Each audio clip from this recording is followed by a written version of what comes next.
Hong Kong's skyline is iconic worldwide. Its glossy skyscrapers decorate the entire horizon, yet contemporariness is not necessarily antithetical to heritage.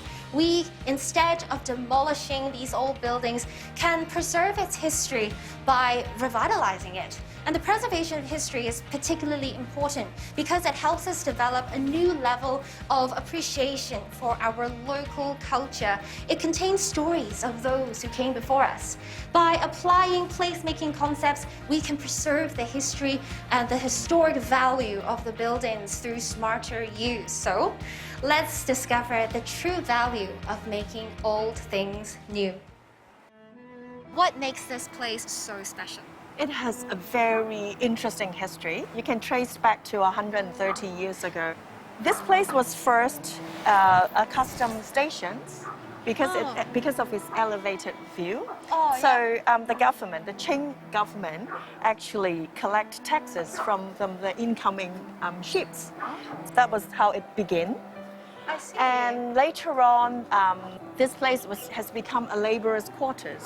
Laborers' quarter. Yeah, where hard laborers were sent to South Africa from here. It was kind of like a quarantine site. Yeah. And then afterwards, when Hong Kong needed another prison, Yes. this place has become a prison Right. until the Stanley prison was opened. Oh, okay. So this place has been a prison for a number of years. And then later on, when there were infectious disease, an epidemic in Hong Kong, Yes. this place was turned into an infectious disease hospital. Wow. When the first stop crisis hit Hong Kong in the 70s, this place was turned into a psychiatric hospital. Good Lord, I did not expect to find a place like this in Hong Kong with Yeah. so many different parts of history have been a part of it, hasn't it? Why is this place named after Jao-Tsung-I? In 2009, the government suggested that we name this place in honor of Professor Jao-Tsung-I because of his tremendous contribution to sinology. He's really worth this honor because he did a lot of teaching and advising both in Hong Kong and overseas. So he's pivotal in the promotion of Chinese culture. He actually gave us a number of his paintings and his collections, his works. So we do have a permanent exhibitions of his works here. These buildings are over 100 years old. Yeah. So we've kept all its features, including the bricks. So we've preserved all the bricks. If it looks really horrible, and then we take it out, turn it around, show the better looking side to the public. I see. And we've also kept the roofs. They're really real tiles, double tiles put together. I see. The good thing about it is we keep the historic features, but it's not very friendly to air conditioning. So Okay. we have to work extra hard I see. to make sure we control the temperature and the humidity inside. So what do you think is the key takeaway for people who come here? Well, with such a long history, interesting history as a backdrop, people can come here and feel the cultural ambience of this place. We also offered different kind of experience, like being close to nature. We also organize different cultural activities, so people can come here and just to get away from the hustle and bustle from the city. So our objective is to create an oasis for people to enjoy it in the middle of town. So what do people say about this place? Well, from most I've heard, they love it here. We have different kinds of events, like arts and craft bazaars that we have regularly. Okay. And people love to come in here and just to enjoy the ambience and make use of this place for sort of some creative cultural events. Okay. And the fact that we have a hotel up there also offers the opportunity for people to be closer to nature and they can take their time and enjoy the ambience here. We also have education program for kids to come in and find out more about Hong Kong through our history here and our cultural lectures.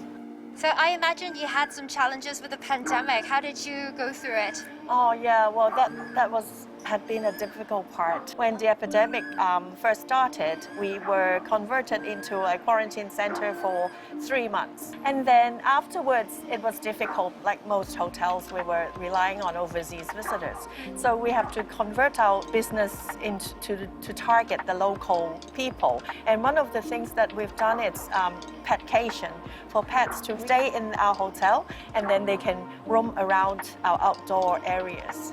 So that has proven to be quite popular. Yeah, people must love that. Yes, they do. So, Gyokman, you work with wood? Yes, wood is actually my main material. Where does wood come from? The source that I use is usually collapsed trees in Hong Kong, collapsed by typhoons, or sometimes authorities just cut down the trees because of the safety. I collect that woods and process in my small workshop. Wow. And turn them into some useful items that we use everyday life. That's crazy. So it's kind of like upcycling, you know? It is, yes, upcycling, because if I don't use these woods, this ended up in the landfills in Hong Kong. It's a small step, but it makes a difference. Yeah. How do you find the right kind of wood to create all of this? Actually, the wood in Hong Kong mostly we use is acacia wood. Acacia wood. Also, it's called Taiwanese acacia or small leaf acacia, which is very dense, very hard wood, and very good quality wood in the woodworking. Also, whatever wood I find, I can use it. For example, this one. Yeah. Everyone knows the dragon eye fruit. Yes. But not many people see the inside the long end tree. Wow, So you this can is a see the long pattern, yes. Wow. We call flame figure of the wood. I see. Each wood has different figuring. This one has flame figuring, and you can see it's very beautiful. Also very hard, very dense wood. But not much people really know what long end tree look like actually, or long end wood timber look like. But I prefer to work by my hands. So even like sanding, polishing some small items, I always use my hand. You do it yourself by hand? Yes. That's crazy. Which is, first of all, good fun, but also it's kind of like a connection with the wood. Because if you just put this in a machine and take it from the other side as a final product, it's not much sense to me. Every day, let's say on a street, you pass by a tree like every day. That tree is there maybe like 40 years, 50 years, you don't know. Especially in Hong Kong, like there are so many old trees. They call OVT, old and valuable trees. That's a piece of history. And I really enjoy that, keeping that history. For example, as a pen, you can write down every single day. And this is like 40 years of tree. Quite like working with these organic materials. I noticed that like it's not finished. It doesn't seem perfect. Actually, yes. Here, nothing is perfect. Each corners may be different than other. Maybe it's not exactly 90 degrees as it should be. Yeah. But it makes them unique.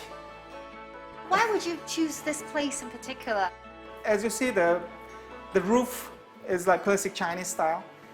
I don't know why, but it made me excited. And the bricks, old brick structures, even when you think about like some workers built the bricks one by hand, let's say 100 years ago. So when I think about it, I really feel like appreciation. I see. And I feel very, very happy inside this building.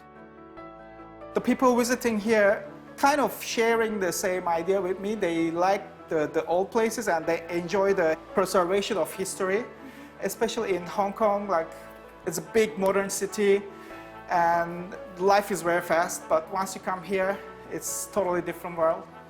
And I think people really enjoy learning the old style and the history of Hong Kong. Preservation is, I think, very important. So it's better to let them understand how people work in, let's say, 50 years ago, which is so different than now. Even like nowadays, like in 3 years, 5 years, the world changes a lot. Yes. And so many things getting lost, especially like old handcrafts, as I say, the preservation. So it's keep it and show the next generation, which is very important for me.